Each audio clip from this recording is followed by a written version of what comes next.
Welcome to the Manufacturing Matters podcast with the Council of Industry. Join us as we bring you inspiring stories, interviews, and insights from across the Hudson Valley that will revolutionize the way you think about manufacturing. This podcast is proudly sponsored by PKF O'Connor Davies, a leading accounting and advisory firm dedicated to helping businesses thrive in the manufacturing sector. With their industry knowledge and strategic guidance, PKF O'Connor Davies ensures that manufacturers have the financial insights and support they need to achieve success.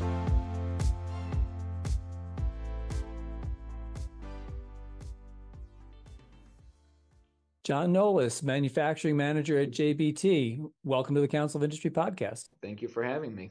John, tell us a little bit about JBT. What do you guys do? What do you make? JBT in Kingston, New York. We manufacture three main product lines under, the JBT WolfTech portfolio. It does help to understand our site. We also share space with another JBT organization called AGV, but the operations are separate. To cover the building, AGV manufactures the automated guided vehicles, mainly focused on forklifts. What we do on the JBT WolfTech side is we cover mainly three different product lines, which would be DSI, which is water jet or blade portioning, mainly portioning systems, automated systems. We have the MCM, which is the marination cured meats division, which is a lot of pickling, deli meat related type of equipment. And we also have an X-ray division, which is used for contaminant or contour definition inspection type applications. All of these systems are more front end of the food processing for large manufacturing groups such as Boar's Head, Chick-fil-A, really a lot of key players in the food processing industry. Those would be my main customer. It's primarily meat and poultry related. Is that primarily the business? So we do fall under a division that's called Protein North America. So if you look at that, simple answer is yes, we do get interesting applications. Especially in the X-ray division, you'll have a multitude of different products. You could be looking at raw meat applications or packaged product applications. And when you get to a packaged product, it could be anything. It could be fruit packs. It could be packaged frozen peas, packaged taquitos, or something like that. So they get a lot of variation on that side. When you get to the marination or the DSI equipment, the portioning equipment, that's a little bit more fixed. We have a lot more of a stable customer base there where it is poultry or pork on the portioning side. And with marination, it's, like I said, mainly deli meat related, where it's a lot of beef, a lot of pork, turkey, chicken, a lot of stuff like that. So we get a good mix. Yeah, okay. And I just describe machines. I mean, you're talking. I've had the pleasure of getting the tour and being through the facility. Water jet cutting and that kind of stuff. I mean, these are big and sophisticated automated machines. I think we need to be clear. What I like a lot about our company is we're very technology focused, where a lot of the reaction to COVID was a big push towards automated systems. And that is our focus. Our focus is to make machines that require the least amount of headcount possible to run. So portioning, it's actually the easiest type of machine to sell from a productivity perspective, because we are building a machine that has multiple different cutting heads, and it basically replaces somebody standing on a line with a knife and cutting the product into portions or trimming fat off the particular muscle that they're processing. And so it's major productivity gains in that regard and a lot of safety improvements as well. That role, talking with some customers that I have visited, it's a very difficult role to, have longevity in. So there's a lot of turnover. Yeah. So, with COVID, with, just historical trends, those machines are really easy to sell. But as you were asking, to get into the specifics, these machines have what we call a scan housing, or really the brain of the machine, that has an imaging package on it that looks at the product and generates a 2D image or a 3D image, really a 3D image of the product, and will calculate the weight, and the customer will have a particular cut that they're trying to get out of the product. Let's look at chicken, whether it's tenders or cube chicken or full breast that they're trying to trim a little bit of the fat off of, or something particular. We're just using chicken as an example, but the computer will have a program that says, hey, we're going to cut this chicken, and then The computer scans the meat, generates that cut path, and then there's a lot of multiple XY water jet gantries inside this machine that are being controlled through the system. We have a servo motor control system on those, and they cut the product into that profile, whatever is being identified by the customer. So every customer we have, basically by name, so Chick-fil-A has a particular cut that they want to do, or there's hundreds of customers out there, but everybody has what they want. And we have a team that generates these programs for the customer so they get exactly what they want. And the tolerancing for the cuts is extremely precise. So they're able to hold extremely high precision cuts and get that consistency, very high yield in the cuts. And it's just a lot more productive from the holistic view. I would think, not just from personnel productivity, but I also think maximizing the product. I assume that, there's very little waste. If you're getting that image, I assume that's how it works. It tells you this particular size, weight, shape will give you, 3 fillets plus a tender or whatever it might be. It's really interesting because, as I mentioned, we have opportunities to see different stuff. We had an opportunity where we were cutting frozen pizzas. So interesting. Take an image of the pizza and just generate the 8 completely even pieces out of the pizza. So really interesting application. That was kind of a one-off, but it's really cool to get different opportunities like that where you can see them really, have some value. So, John, as we're recording this, there is, news of listeria breakout, E. coli at McDonald's. Boris has had their problems over the last few months. I assume that these machines are improvements in that sanitary process as well. They do take a lot of the human error element out of it.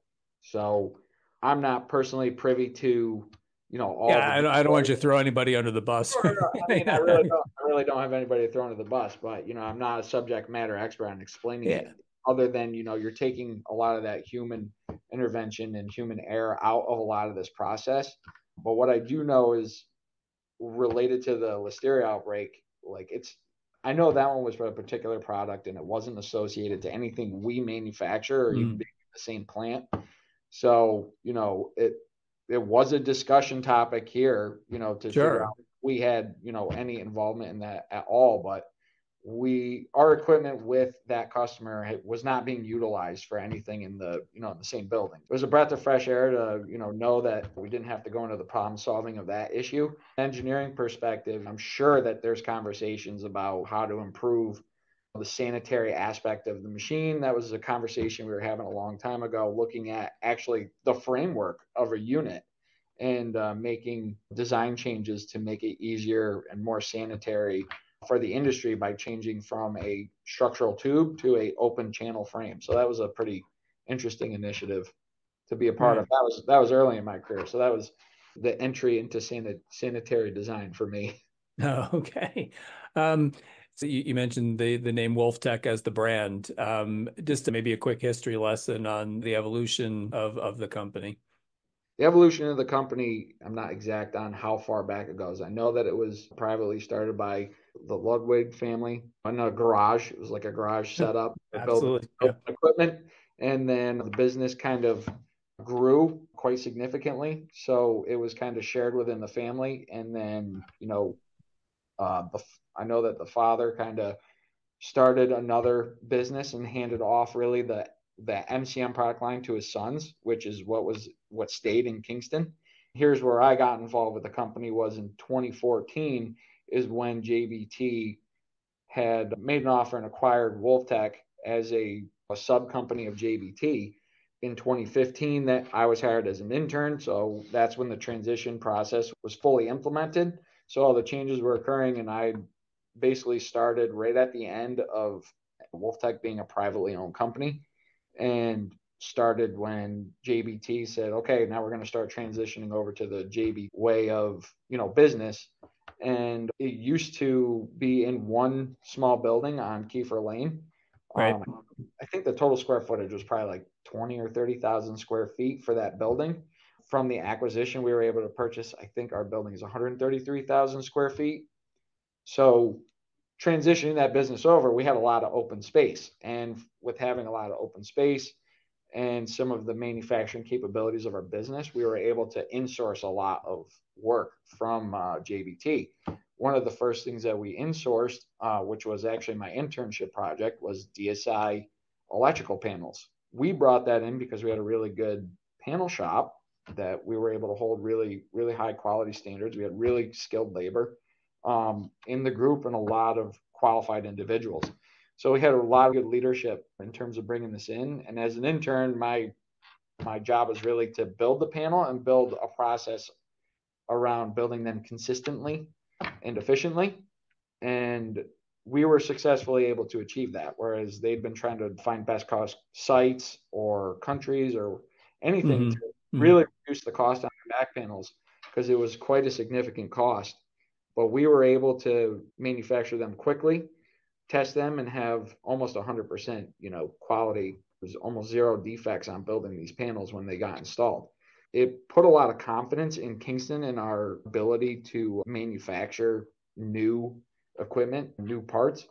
From my perspective and my experience growing with this company over the years, we brought in small, portions of a machine, and we found success with building them. We got more and more parts of that until we got an actual whole machine, and we built an entire machine. And at that point, I think it was, Q4 expectations, the site that had predominantly been building them, there was like 2 or 3 more machines that they needed to fit to meet customer demand. That's really good for the organization, but we needed another place to make units, and Kingston was selected. And we were successfully able to deliver a unit right at the end of the year. And there was a lot of phenomenal feedback on the machine that we built, where it went into the field with minimal to no issues. Even for our first machine, everybody was really happy about that. And we progressively saw more and more of that DSI work come into Kingston.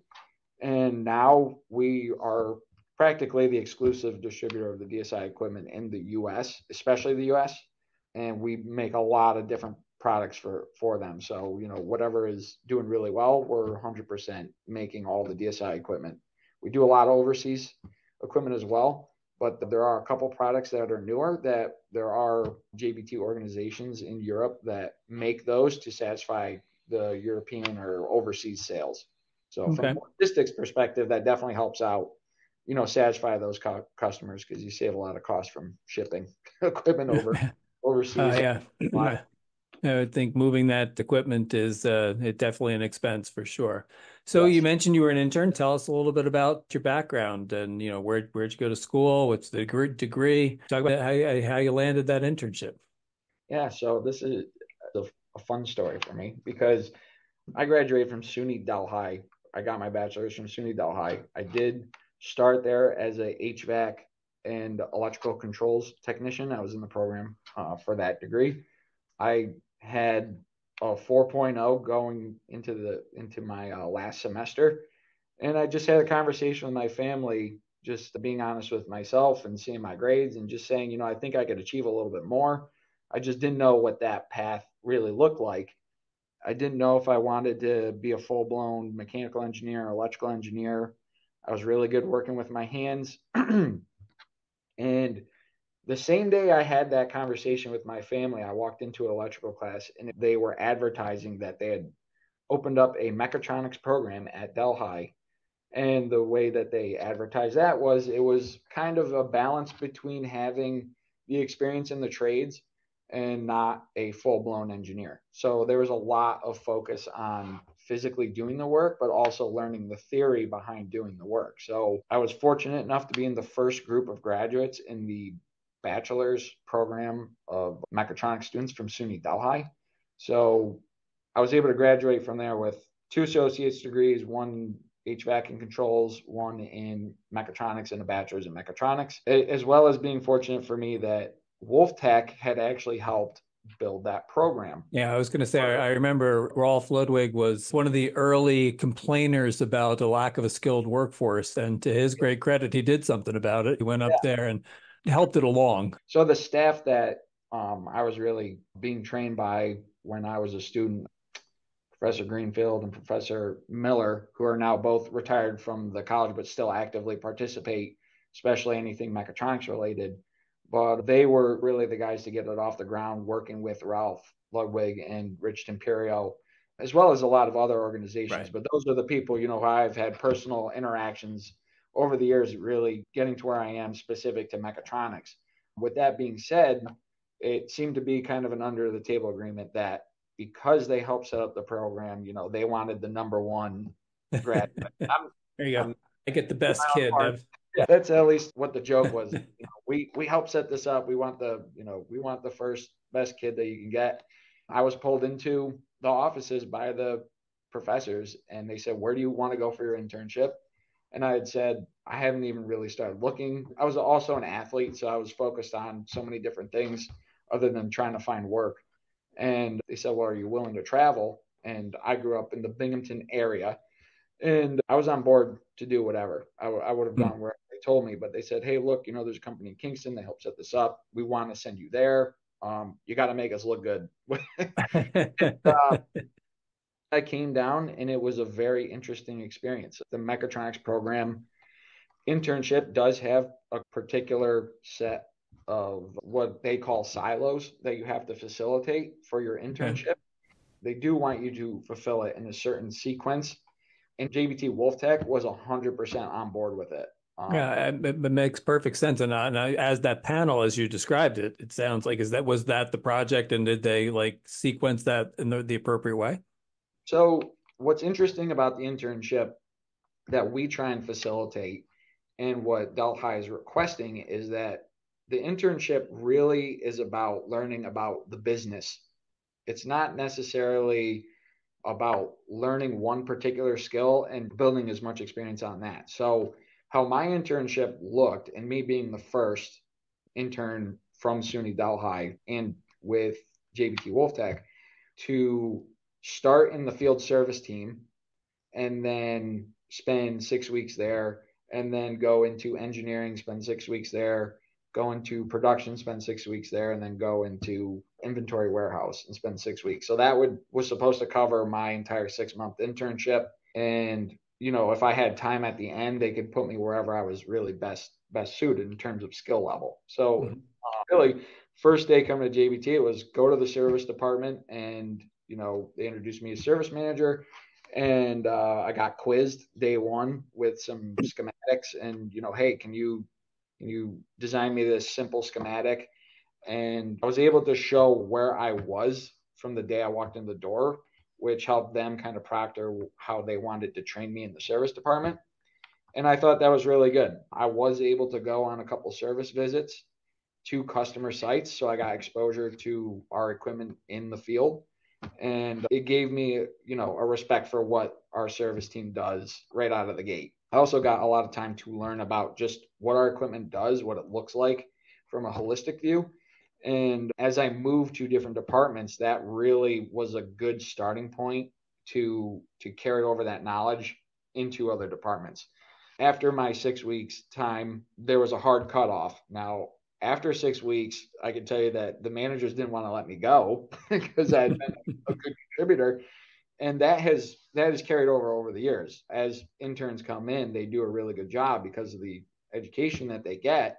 And they are high contributors, even from being entry-level employees in multiple departments. So it's really hard for managers to want to let them go and continue their experience. But the internship with Delhi, you have to sign a memorandum of understanding saying, hey, I'm committing to the student and to my company and to the college that they are going to complete, as I said, a certain criteria. Right. So that way they get the full experience. Now, it's up to the company to look at the silos and say, here's where we need to put them and what they can do to complete, these silos. I think there's 8 or 10, and you only need to complete 5 or 6 of them. So they don't have to do everything. Oh, right. You want to complete a good amount of them. So the silos are the ones that I can recall right offhand. There is a field service. There is some inventory management, troubleshooting, design, production, machining, Those are the ones I can think of Off the top of your head. So Yeah. it's safe to, I mean, we're kind of hearing between the lines here that you've continued this program. You have interns pretty much all the time from Delhi. Yeah, so almost every year. I've only missed 1 year, and that was COVID, I think, where we didn't have an intern, but I haven't missed a year of hiring. So, Okay. All right, good. um, so as I said, I'm at almost about 10 years of recruiting interns, and it started out as one intern, kind of graduated to two interns, and then the most we had at one time was five interns. Wow. Okay. They've always been very good contributors to the organization in multiple different departments, which has been an absolute fantastic way of accommodating some of these fluctuations in our load. Sometimes it's really difficult to get approval for full-time hires. So these interns really are helpful in having that temporary support where you can flex them and have confidence that they're going to be a contributor to the department. How many of them, and obviously this depends on how busy you are and turnover and so forth, but how many end up working permanently? So You bring on. So there's only really a few reasons that individuals haven't been able to stay.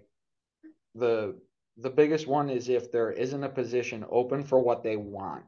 So we Okay. always have positions open. A lot of individuals have finished their internship and said, I want to be a mechanical engineer, but we might have a manufacturing engineering position open, and that's not what they want to do. So it's an amicable way to move on, and we've always kept on. I've at least tried to stay on good terms with the individuals who Yeah, you never know. and also if I can help them find a job, I try and do that as well. I always try and be a reference if I can, because as I said, a lot of the individuals we've had have been really, really great contributors, and their experience that they get here is really good and very marketable to other organizations. So the only other reason is proximity. Some Sure. come down and they just they're treating it as an internship and don't want to move away from home, and they want to go back home at the end. Totally fine. So it really comes down to if there's a position open or if they want to move. I will say that as I've been doing this for almost 10 years, almost 10%, or actually I think it is 10% of our Kingston Wolf Tech workforce is Delhi Mechatronics graduates. Wow, that's awesome. That's great. That's quite the connection. That's quite the connection. So you and your, brief time, 10 years doesn't seem brief to you probably, but to me, 10 years is nothing. But now manufacturing manager, I mean, that's pretty good. Describe what you're doing now and talk a little bit about, kind of your challenges and, what you're trying to implement. So it's a big ask for you. So go ahead. So as the manufacturing manager, when I came into the role, we had doubled our revenue. So we went from about a $35-40 million site to a $90 million site. Wow. So walking into the role, our site has always been on this progressive or almost exponential growth path, as I said, with insourcing a lot of this equipment in a short, and I would agree, 10 years is a short period of time, especially with the growth we've seen. Coming in and looking at our operations and adjusting from a $30 million site operations to trying to be $100 million site operations and building processes, bringing people in and trying to establish a lot of that. That's really what I've spent almost 2 years of focus on, is working with my other managers, my other supervisors, and saying, okay, we have a lot of people. We've had to bring a lot of people in. We have to go from a private company perspective where you don't necessarily need a lot of processes because you rely on tribal knowledge, but now we're getting to a point where tribal knowledge is actually more of a risk than it is a report. Okay. Yeah. So we're looking at everything, whether it's from our sheet metal department or machining department, welding department, or assembly, and saying, how do we build these processes? How do we meet best practice? How do we maintain our consistency? How do we stay safe with a lot of new people, with a lot of new machines, with a lot of new technology? And our biggest challenge is really adapting to the unknowns. I think we do that really well. It is a challenge and it can be frustrating, but I feel like we have a really good team where we do that well and work together on identifying how we're going to adapt to the new challenges that we're introduced to on a daily, monthly, quarterly basis. And a lot of those challenges, I mean, are they, you say like the unknown, the known unknowns and the unknown unknowns and all that. Do you feel, the news of the day, COVID, inflation, interest rates, I mean, are those things impacting like your sales or just the dynamics of the industry? Absolutely. The economy plays a big factor. Inflation plays a big factor. But our company is constantly looking at ways to try and be productive in combating those challenges. How do we stay competitive and make sure that we're still satisfying our customers while maintaining a high quality product? So what I like a lot about working here is that everybody has a lot of pride in their work. So at the end of the day, when a decision's made, I feel like it is the right decision from everybody's perspective, from our internal and external customers, that we're doing the right thing. So yeah, I guess my last couple of questions are kind of around workforce development. I know it's a passion of yours. Clearly, the connection to Delhi is strong. I know you guys have worked with the local BOCES as well, Ulster BOCES and the Pathways Academy. Have you been to the new mechatronics lab at Dutchess Community College? Yes, I have. I actually went to their open house that they had last year. Yeah. Okay.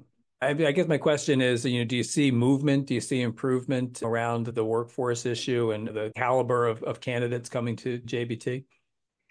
To be honest, you can say no. Yeah, no. What I think is that what I'm noticing, because I'm spending a lot of time in it now and talking with different colleges. I have been to Hudson Valley. I've been to SUNY Ulster. I've gone to Dutchess Community College. Where everybody is building a mechatronics program to satisfy the requirement of their local industries, which to me makes sense. It's important because there is a need, and we are building and providing an education for students to satisfy those gaps that exist in industry right now. So everybody is doing. Dutchess has the HVAC included in their mechatronics program, whereas I don't see any other local group that I just listed doing that. I know Dell absolutely isn't including HVAC into their mechatronics curriculum. Yet the Delhi curriculum services kind of a different demographic of mechatronics. And mechatronics is quite a loaded term. It means so many different things. Yeah. And so when you talk about mechatronics, there's a lot of ways that conversation can go. And that's where I'm actually, with my familiarization with the term mechatronics now, that's kind of how I steer the conversation is you say mechatronics, but what really type of mechatronic graduate are you looking for? Because everybody has a different demographic that they're trying to train a student to fit. Gotcha. Well, John Nolis, manufacturing manager for JBT, thank you very much for being on the podcast. And we wish you another 10 years of success as equal to the first 10 years. Yeah, well, I greatly appreciate being invited. So thank you so much. All right, John, thank you. Thank you for joining us on this episode of Manufacturing Matters, brought to you by the Council of Industry and sponsored by PKF O'Connor Davies, accountants and advisors who understand the unique challenges and opportunities in the manufacturing sector. We hope you gained valuable insights and inspiration from today's discussion. If you enjoyed this episode, make sure to subscribe to our podcast and leave us a review on your favorite podcast platform.